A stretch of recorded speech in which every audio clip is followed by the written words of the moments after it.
Tidak boleh kita punya keinginan baik, tapi cara-caranya tidak baik. Nggak boleh.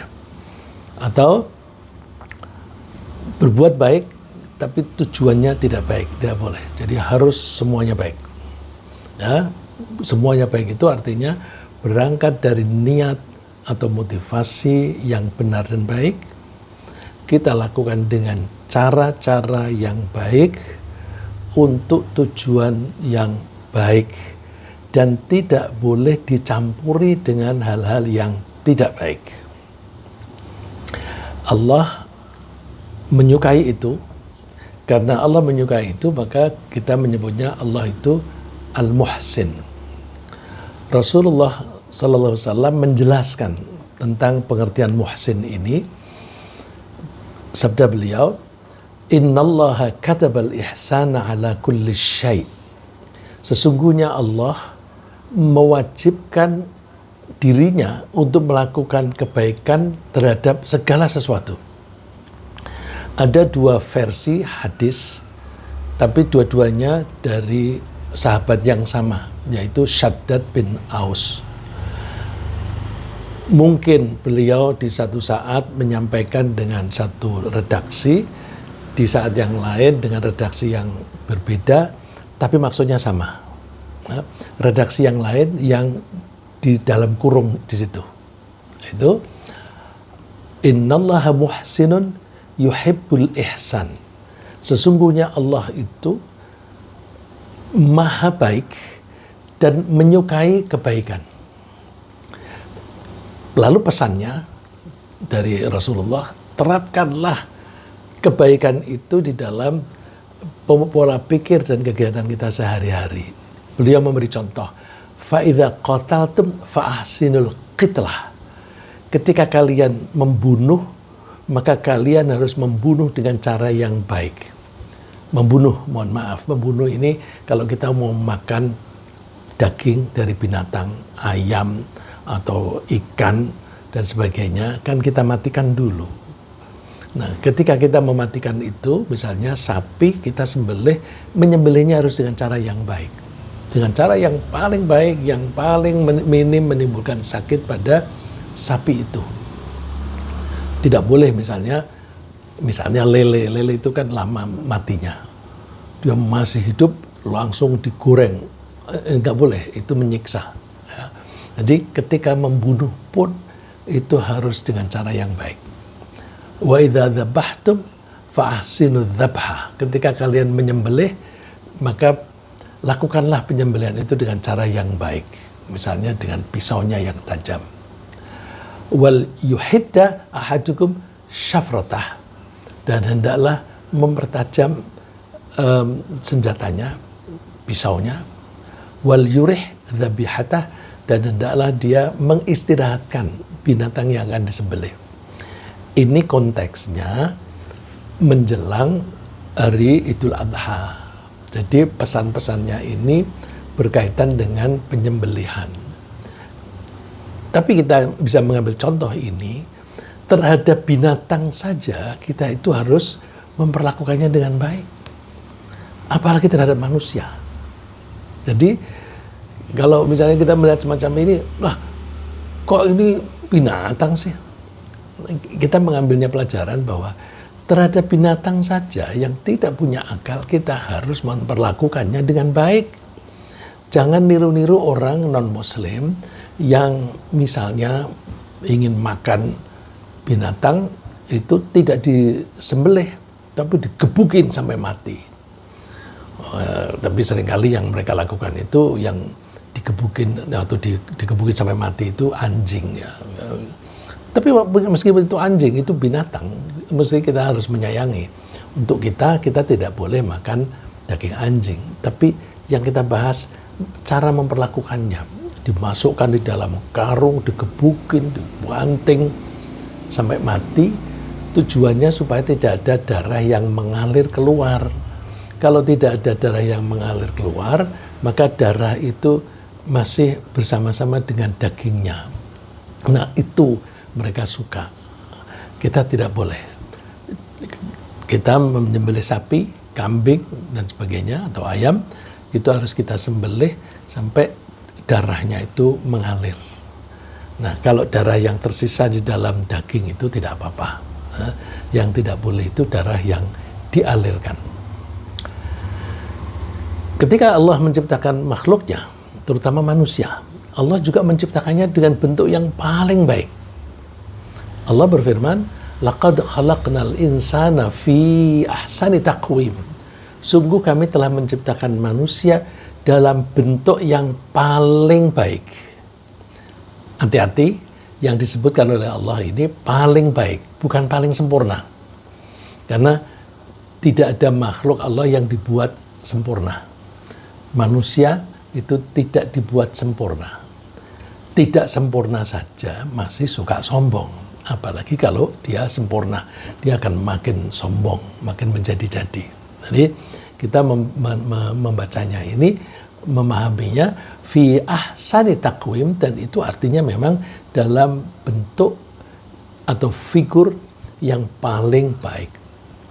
Bukan hanya manusia, menciptakan yang lain-lain juga dengan ciptaan yang bagus sekali. Allah berfirman, "Alladzi ahsana kulla syai'in khalaqah." Allah itu yang membuat bagus segala sesuatu apapun yang dia ciptakan. Kalau mau lihat, coba banyak itu di YouTube ya, di video-video YouTube itu kita cari gambar-gambar binatang. Ya, biasanya National Geographic itu juga itu banyak mengeluarkan itu. Misalnya capung, itu warnanya bermacam-macam dan indah. Kupu-kupu, wah itu indah juga. Udah, yang kita cari yang paling kecil. Nyamuk yang kita itu tidak suka karena dia suka menggigit kita. Itu pun wajahnya indah, sayapnya bagus, bahkan kaki-kakinya pun juga indah.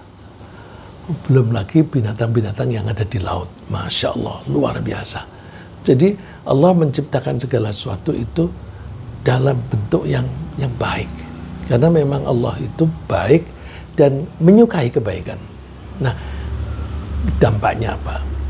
Karena Allah itu telah membuat baik, berbuat baik untuk kita semuanya dan untuk makhluknya.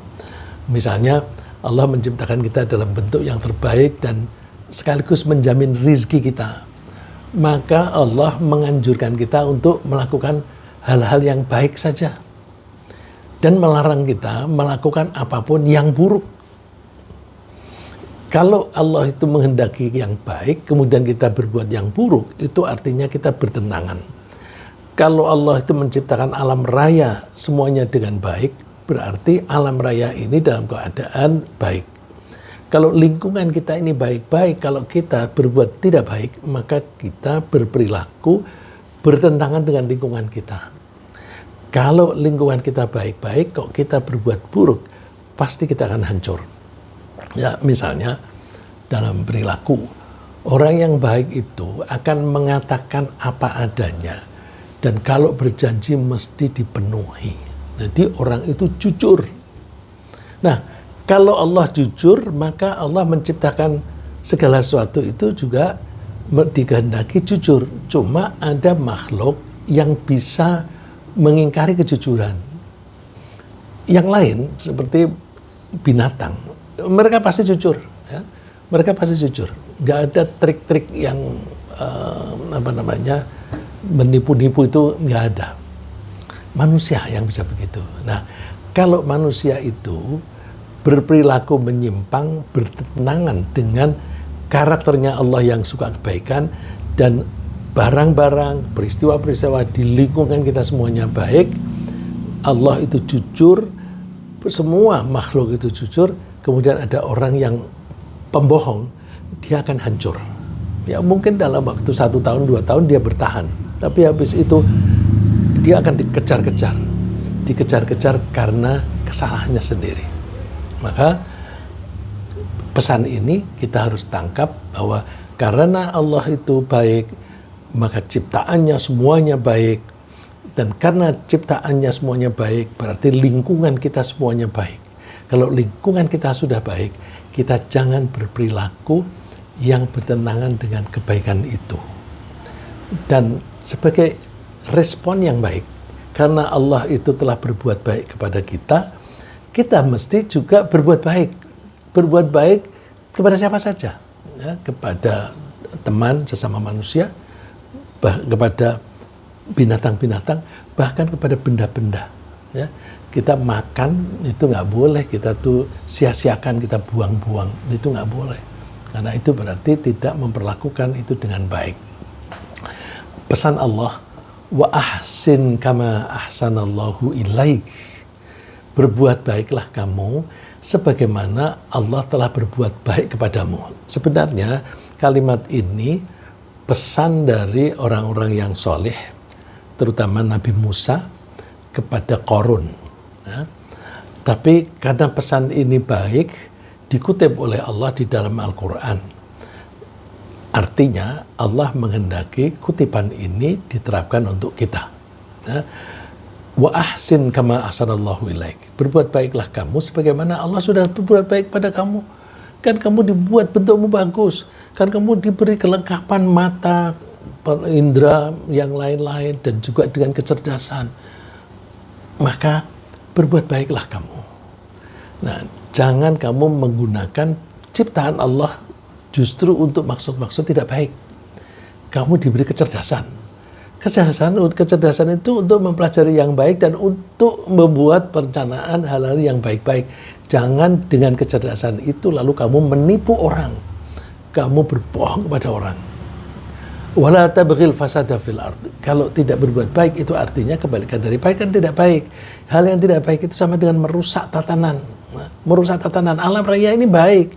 Kalau ada orang berbuat jahat berarti dia merusak tatanan. Maka wala tabghil fasada fil ardi. Jangan kamu melakukan kerusakan di muka bumi. Innallaha la yuhibbul mufsidin. Sungguh Allah tidak menyukai orang-orang yang suka berbuat kerusakan. Ya iyalah, kalau kita ini orang yang murah hati, suka menolong orang, kemudian kita melihat ada orang pelit, kita nggak suka. Ya. Kalau kita berusaha jujur, ada orang yang pembohong, kita kan nggak suka. Nah, oleh karena itu kita akan menyukai pihak lain yang menyerupai kita. Kita tidak suka pada orang lain yang perilakunya atau omongannya bertentangan dengan kita. Nah, alam raya ini dibuat oleh Allah. Allah itu maksudnya baik. Kalau ada orang melakukan yang tidak baik, berarti dia merusak tatanan. Nah, Allah nggak suka. Innallaha la yuhibbul mufsidin. Allah nggak suka orang yang merusak-rusak tatanan. Allah memberikan contoh beberapa kebaikan yang bisa atau harus kita lakukan. Saya mengatakan bisa karena Allah mengharapkan kita melakukan hal-hal yang kita mempunyai kemampuan. Kalau kita diberi kemampuan, kita diperintahkan untuk melakukannya. Dan kita melakukannya harus semaksimal yang kita bisa. Maka saya menyampaikannya bahwa Allah memberikan contoh beberapa kebaikan yang bisa atau harus kita lakukan. Misalnya, Allah menganjurkan kita mulai dari mengonsumsi makanan dan minuman. Ketika kita makan dan minum, kita itu harus mencari bahan-bahan yang baik dan halal. Yang tidak baik nggak boleh. Sudah busuk jangan. Yang sudah kedaluarsa bisa menjadi racun jangan dimakan. Yang haram jangan dimakan. Jadi makanan yang bisa kita konsumsi adalah makanan-makanan yang halal dan baik. Jangan yang haram dan buruk, karena haram dan buruk itu bisa mempengaruhi mental kita. Mempengaruhi mental kita sekaligus juga bisa mempengaruhi kesehatan kita. Ya. Jadi makanan yang haram dan buruk bisa mendatangkan penyakit, baik penyakit badan ataupun penyakit mental.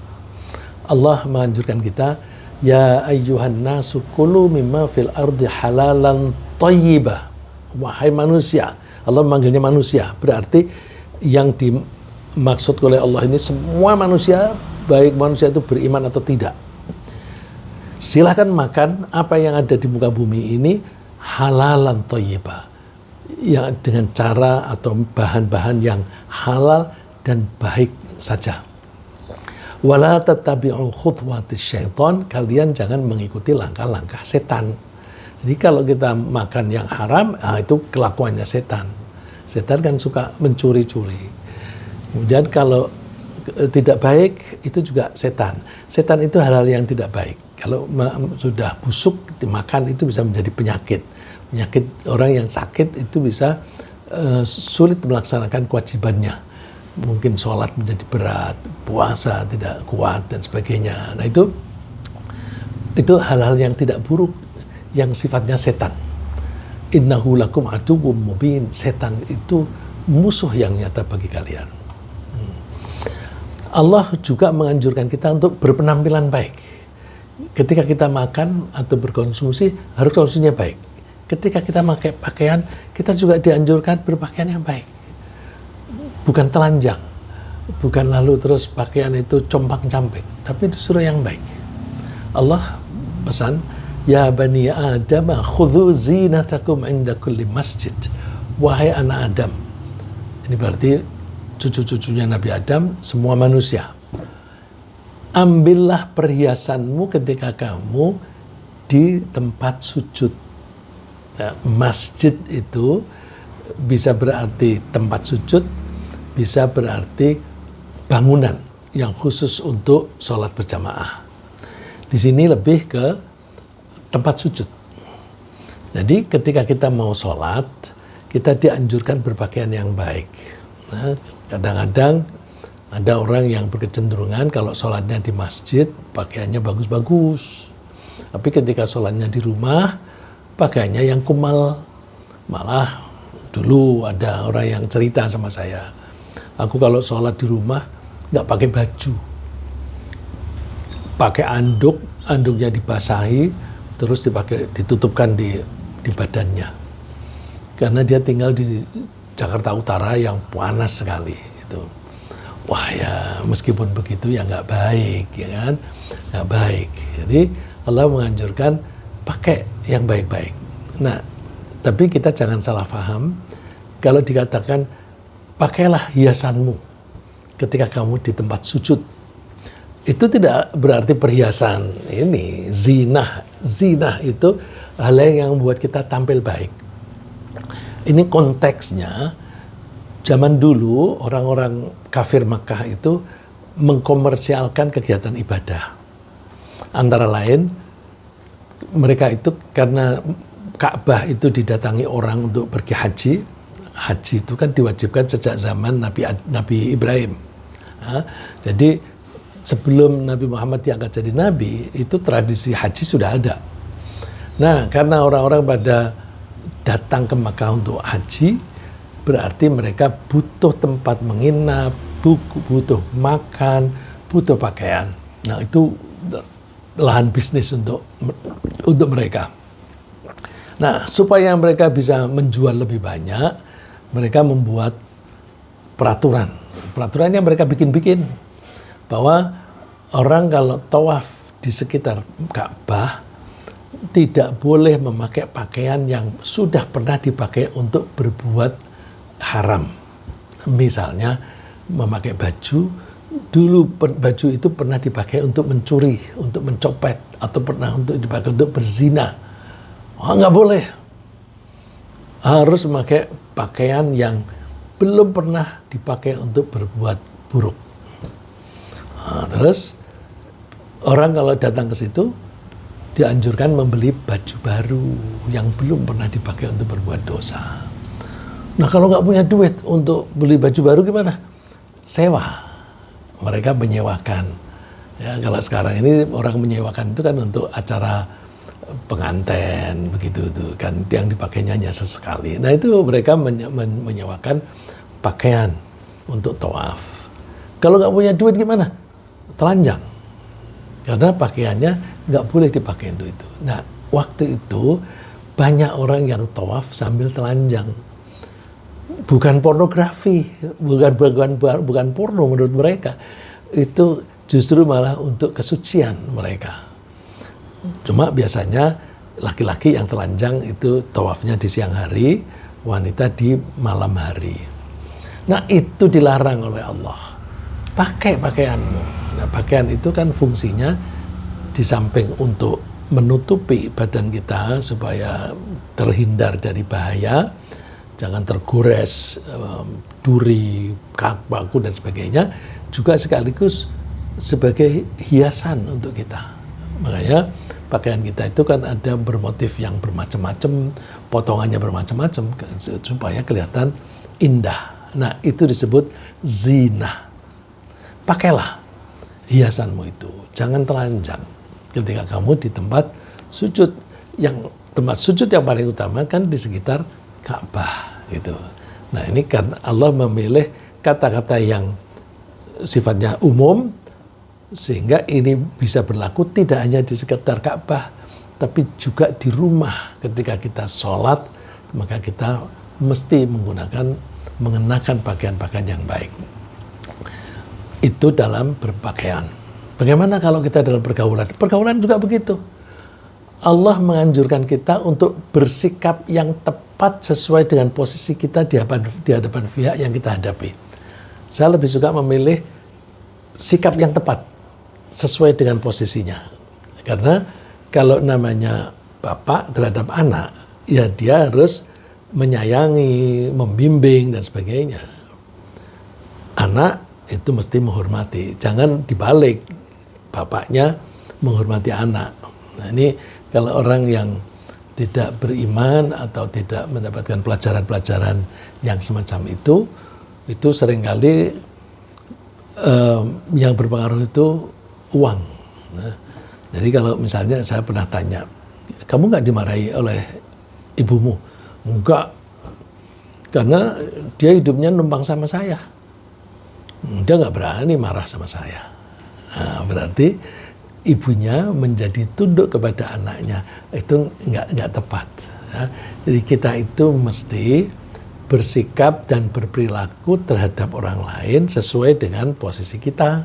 Kalau posisi kita sebagai guru, ya kita mesti membimbing dan memberikan contoh.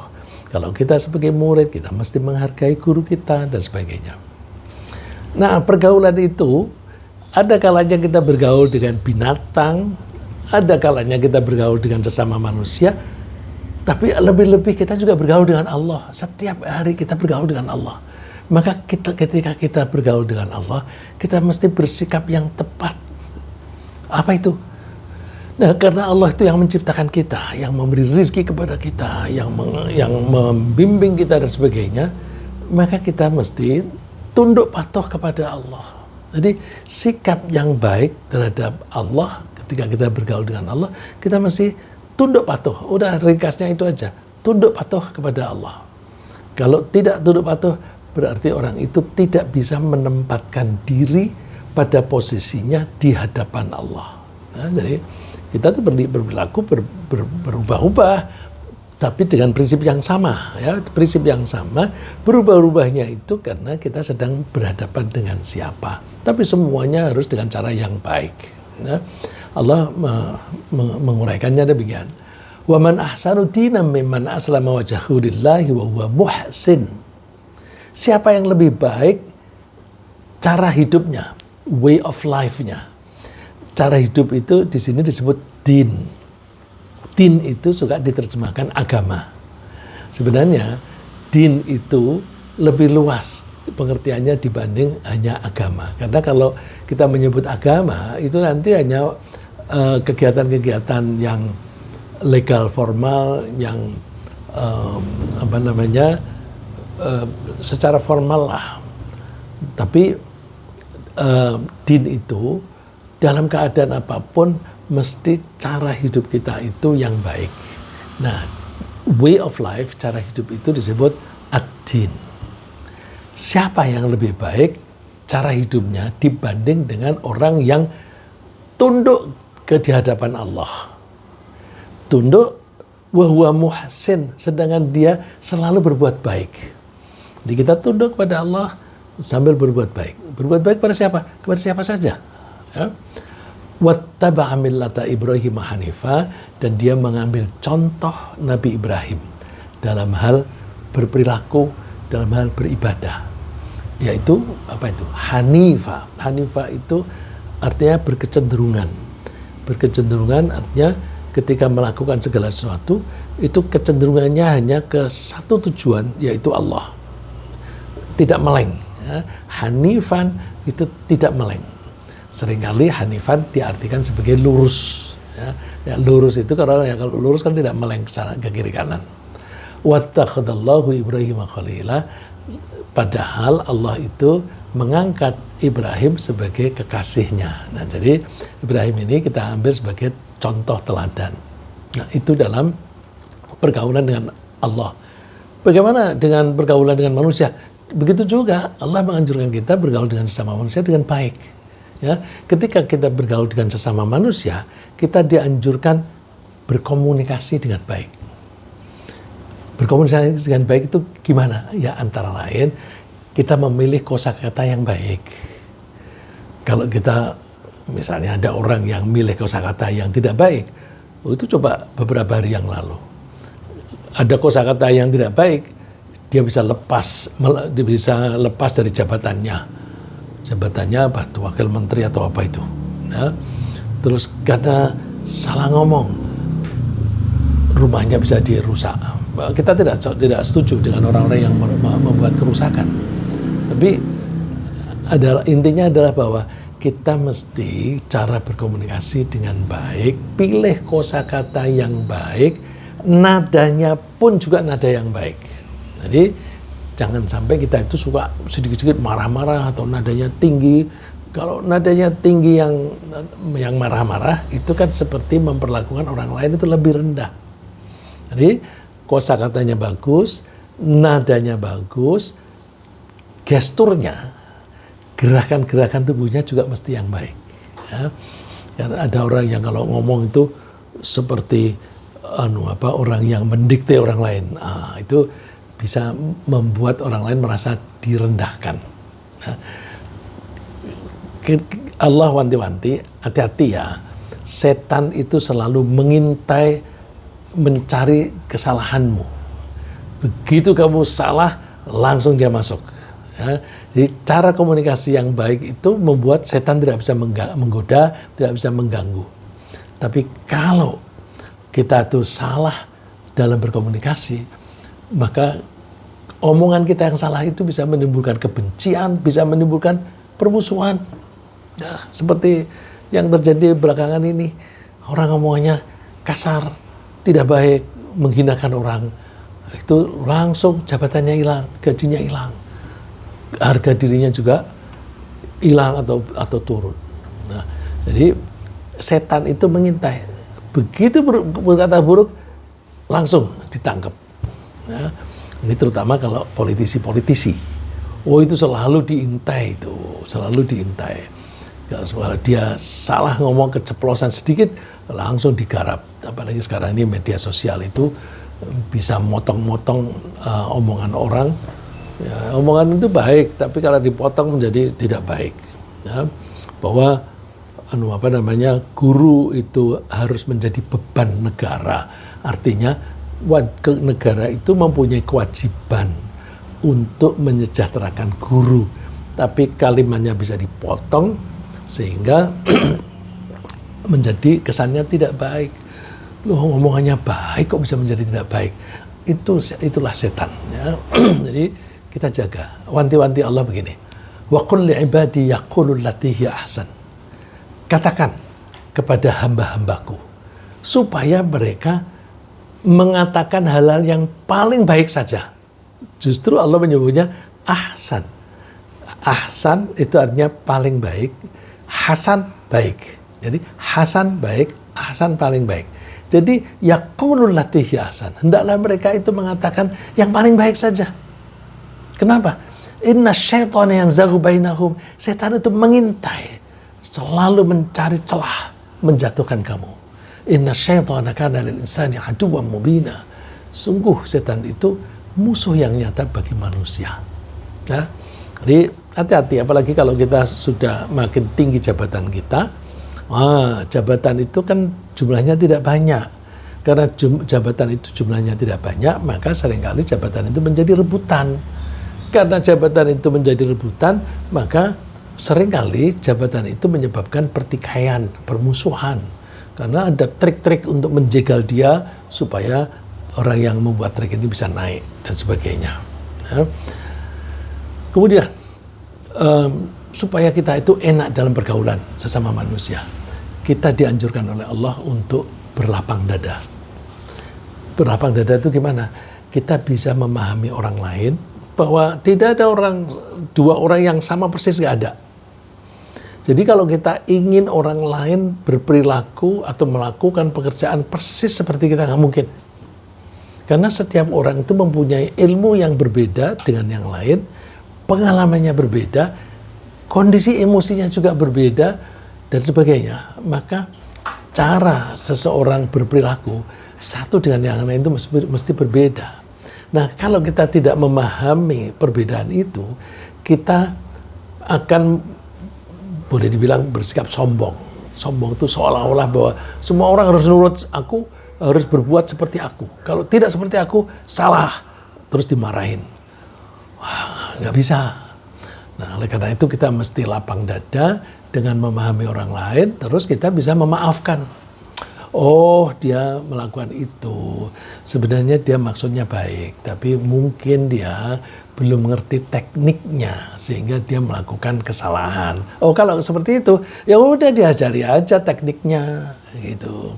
Oh, dia sudah maksudnya udah baik kok. Nah, cuma dia belum tahu, gini loh prosedurnya. Nah, jadi tidak dimarahi, tapi justru malah dibimbing. Ya. Jadi untuk membangun keakraban dan persaudaraan, kita dianjurkan oleh Allah untuk menahan marah. Jangan buru-buru marah deh. Terus dikembangkan lagi supaya kita bisa memaafkan orang lain. Kapan memaafkan? Gak usah nunggu orang itu minta maaf. Sebelum orang itu minta maaf, kita maafkan. Justru ketika kita marah, kita harus bisa memaafkan. Ya, akan lebih baik lagi jika kita sering-sering memberi hadiah atau sedekah kepada orang lain. Nah, ini kan kepedulian kita kepada orang lain. Jadi kita memaafkan orang lain sehingga orang lain itu tidak merasa takut. Kalau kita marah-marah kan orang takut. Tapi kalau kita mudah memaafkan, orang bergaul dengan kita tidak takut, tidak segan-segan. Kita menjadi akrab. Nah, terus akan lebih akrab lagi kalau kita sering memberi hadiah. Hadiah itu beda dengan sodakoh. Ya. Kalau sodakoh itu orang yang lebih kaya memberi kepada orang yang lebih miskin atau yang kurang kaya. Kalau hadiah itu boleh diberikan kepada orang yang lebih kaya. Orang yang duitnya pas-pasan memberi hadiah kepada orang yang lebih kaya boleh. Itu hadiah. Maka kita mesti hati-hati dan dua-duanya boleh ya. Cuma mesti tahu tempatnya. Kalau kita memang sedang mempunyai kelebihan, ya kita berikan sebagian dari harta kita itu kepada orang yang lemah secara ekonomi. Tapi kalau kita ingin menjaga hubungan baik, kita sering kasih hadiah. Bukan upeti, bukan gratifikasi ya, bukan gratifikasi ya. Ini hadiah itu yang nggak ada kaitannya dengan kepentingan bisnis. Ya, semata-mata untuk itu. Kita dianjurkan tahadau tahabbu. Kalau kamu mau saling memberi hadiah, nanti kamu akan saling mencintai. Nah, orang yang baik itu digambarkan oleh Allah antara lain seperti berikut. Alladzina yunfiquna fis sarra'i wad-dharra'i wal kadhiminal ghaidha wal 'afina 'anil nas. Ayat sebelumnya itu mengatakan bahwa Allah itu menyukai orang-orang yang bertakwa. Siapakah orang yang bertakwa? Antara lain adalah orang yang mau bersedekah baik dalam keadaan dia longgar ekonominya maupun sempit. Tentu bedanya itu kalau kita sedang punya kelebihan yang banyak, sedekah kita lebih banyak. Nah, kalau kita lagi pas-pasan, sedekah kita sedikit. Ukuran banyak dan sedikit sebenarnya bisa dilihat dari prosentasi. 1.000 dibanding dengan 10.000 banyakan mana? Belum tentu 10.000 lebih banyak daripada 1.000 kalau dilihat proporsi. Kalau 10.000 itu 1% dari harta yang punya, 1.000 itu 10% dari yang dimiliki, maka 1.000 itu lebih banyak. Ya. Jadi kita sedekah, kalau zakat itu kan juga pakai persentase. Ada kalanya 2,5%, 5% atau 10%.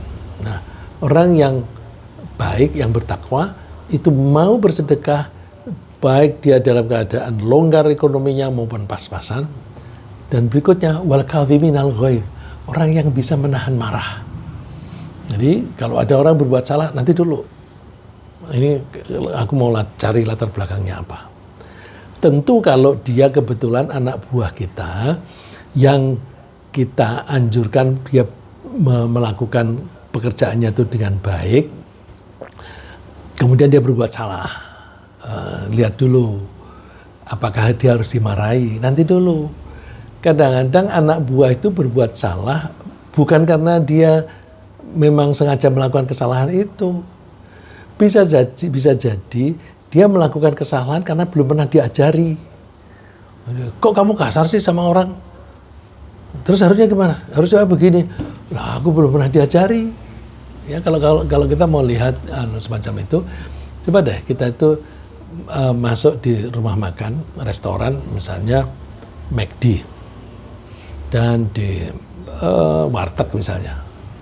Sikap orang-orang rumah makan, termasuk buruh-buruhnya, tukang-tukangnya dan sebagainya, kepada customer kan beda. Kalau di McD standar itu, kita mau di McD di Jakarta, di Bandung, di New York sama, ya.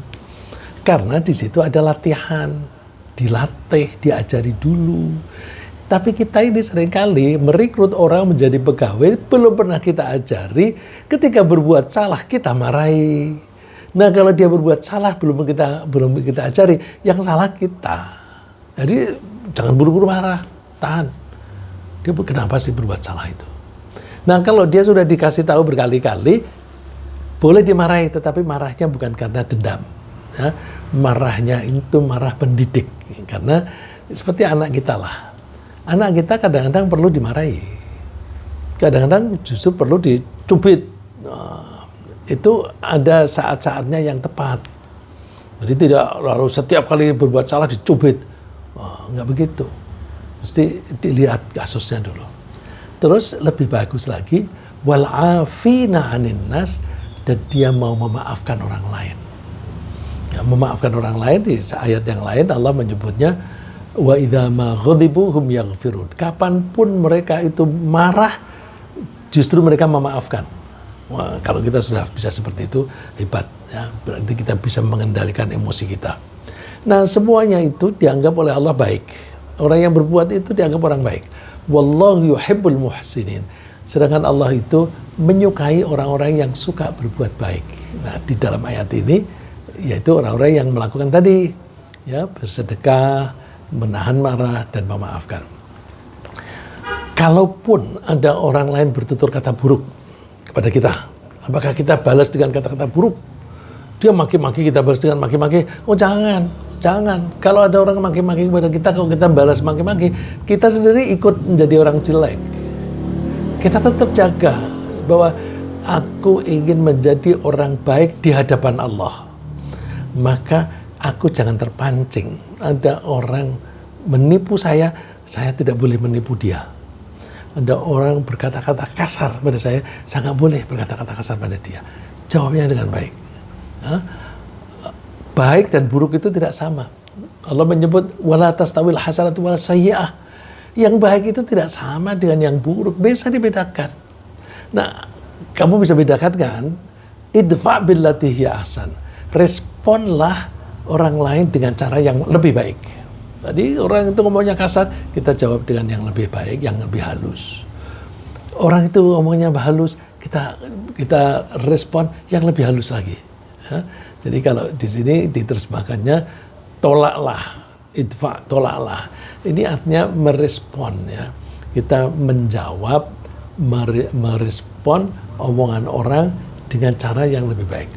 Nah, kalau kita mau begitu, ini rahasianya, hasilnya apa?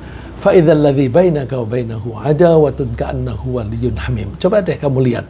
Nanti kalau kamu bisa merespon dengan baik pada orang yang ngomongnya kasar, nanti kamu akan mendapatkan bahwa orang yang tadinya itu memusuhi kamu, dia akan berubah menjadi teman akrab yang saling melindungi. Jadi bukan hanya menjadi teman, tapi teman akrab. Teman akrab itu hamim, ya. Hamim itu teman akrab. Waliyun itu suka melindungi, wali. Jadi yang asalnya memusuhi menjadi berkawan, yang akrab dan saling peduli, saling melindungi. Bagaimana dengan kalau kita tuh berhadapan dengan harta kita sendiri atau harta orang lain, terutama kalau harta kita sendiri.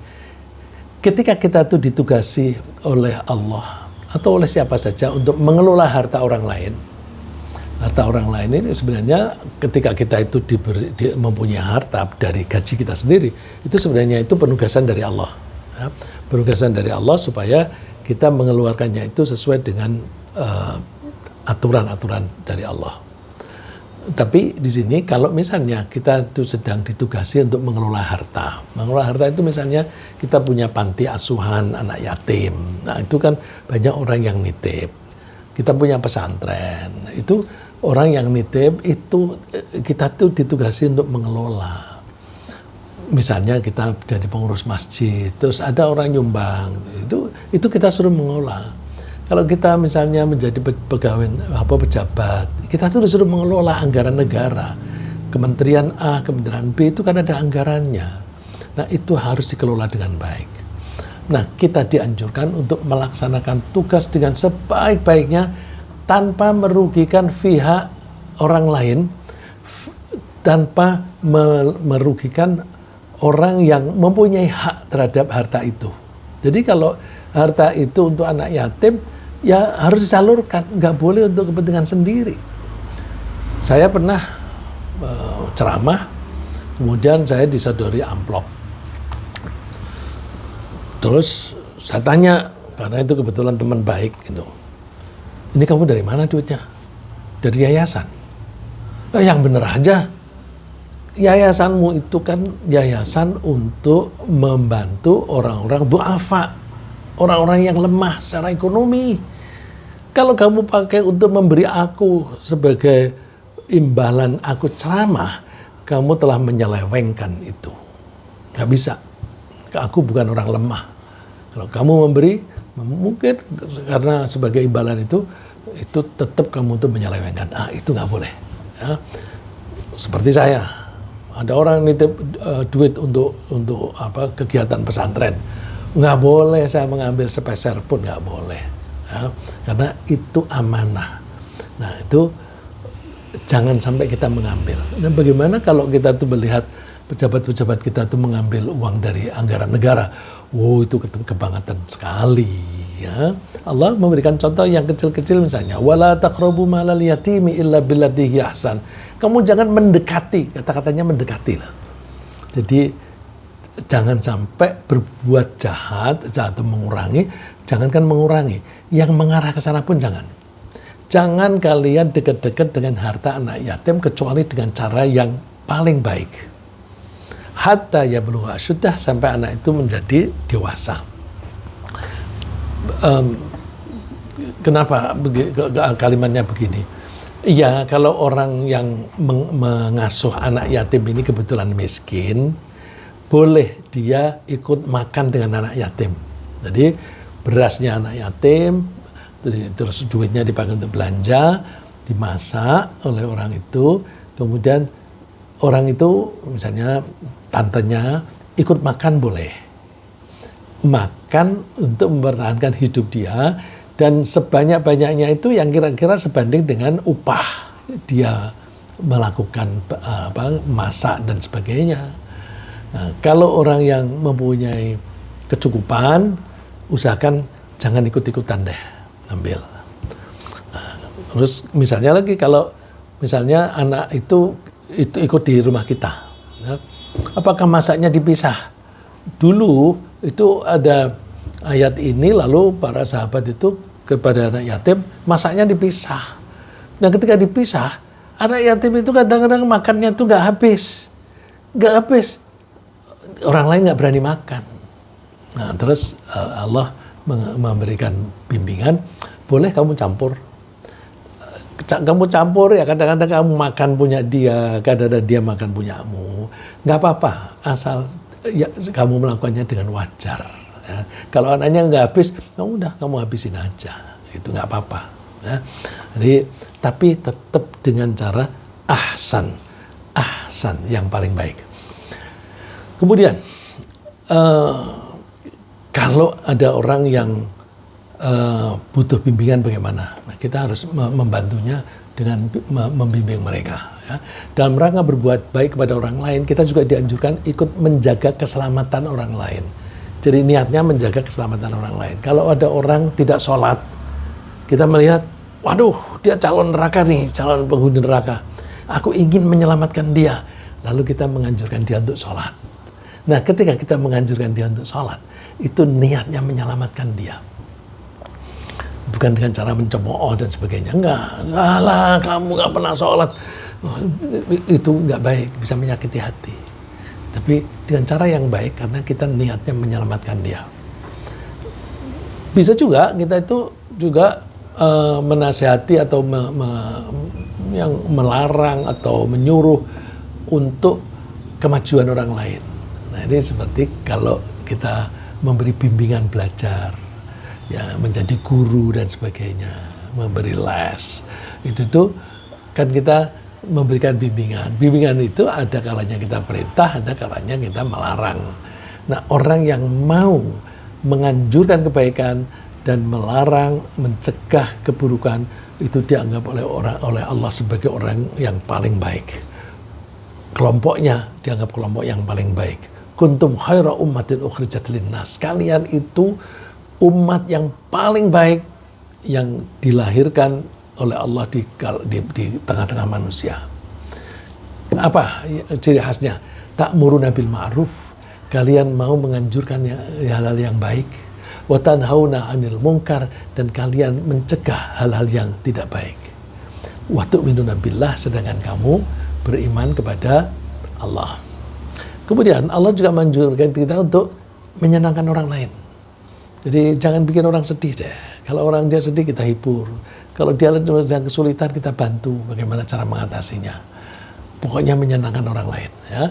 Allah menganjurkan kita untuk menyenangkan orang lain. Jika mereka itu misalnya menghadapi kesulitan atau bahaya apapun, Allah menganjurkan kita untuk menolong mereka.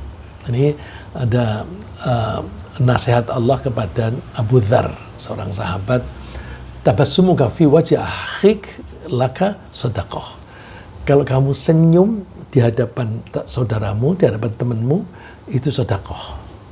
Wa amruka bil ma'ruf wa nahyuka 'anil munkar sedekah.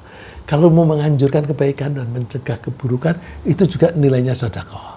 Wa irsyaduka ar-rajula fi ardhidh dhalal laka sedekah. Ada orang yang tersasar, kemudian kamu membantu. Oh, Bapak nyasar Pak, balik arah ke arah sana, nanti Bapak belok kanan dan sebagainya. Itu juga nilainya sedekah. Wa basaruka lirrajuli radi'il basar laka sedekah. Kamu misalnya memikirkan tentang orang lain, jangan sampai dia kena celaka. Misalnya di jalanan itu ada paku, ada barang yang membahayakan, nah itu kita singkirkan. Atau misalnya kita tutup atau kita singkirkan dan sebagainya, itu juga sedekah. Ya, wa imattatukal hajar wa syaukah wal adma an tariq laka sedekah. Wa ifraguka min dalwika fi dalwi akhika laka sedekah. Dan kamu menuang air dari embermu kepada ember orang lain. Sekarang ini tidak zamannya pakai ember ya. Kita punya minuman dalam botol. Minuman kita masih banyak. Terus teman kita kehabisan. Kita tuang. Nih aku kasih nih. Itu juga sedekah. Ya. Jika kita bersedia berbuat baik terhadap siapapun, terhadap Allah, terhadap diri sendiri, terhadap orang lain, Allah menjanjikan akan memberi kehidupan yang baik di dunia maupun di akhirat. Di dunia hidupnya akan mudah, dan di akhirat dia akan masuk surga. Lilladzina ahsanul husna wa ziyadah wa la yarhaqu wujuhahum qatar wa la dhillah ulaika ashabul jannah hum fiha khalidun. Orang yang berbuat baik akan diberi kebaikan oleh Allah, bahkan ditambahi. Nah, ditambahi ini pengertiannya, orang yang berbuat baik akan dipersilakan tinggal di surga, wa ziyadah, dan ditambahi di dunia pun juga akan mendapatkan kebahagiaan. Terus wala yaraqu wujuhahum qatar wala dhillah, dan tidak akan terkena debu atau angus, artinya itu tidak akan ke neraka atau dekat-dekat dengan neraka. Kalau di sana kan ada api, ada angusnya segala, terus kemudian kalau itu ditiup angin berdebu, orang yang berbuat baik itu tidak akan terkena itu. Debunya saja itu tidak, gitu, apalagi apinya. Ulaika ashabul jannah, mereka itu adalah orang-orang yang menjadi penghuni surga. Hum fiha khalidun, mereka akan kekal di sana. Ya. Jadi Allah itu maha baik dan Allah menyukai yang baik. Maka kita mesti berusaha menjadi orang baik. Menjadi orang baik itu mesti mempunyai target atau tujuan melakukan yang baik dengan niat yang benar, dengan cara melakukannya yang benar dan baik, dan tidak dicampur dengan yang buruk. Nah, ringkasnya yang kita bahas adalah bahwa Allah maha baik dan suka berbuat baik dengan cara yang baik. Allah menganjurkan kita berbuat baik kepada Allah, berbuat baik terhadap diri sendiri, dan berbuat baik terhadap orang lain.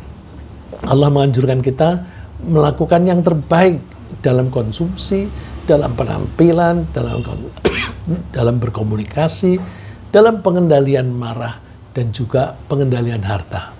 Allah juga menganjurkan kita untuk saling memaafkan dan saling memberi hadiah. Allah menjanjikan kehidupan yang baik bagi orang yang suka berbuat baik.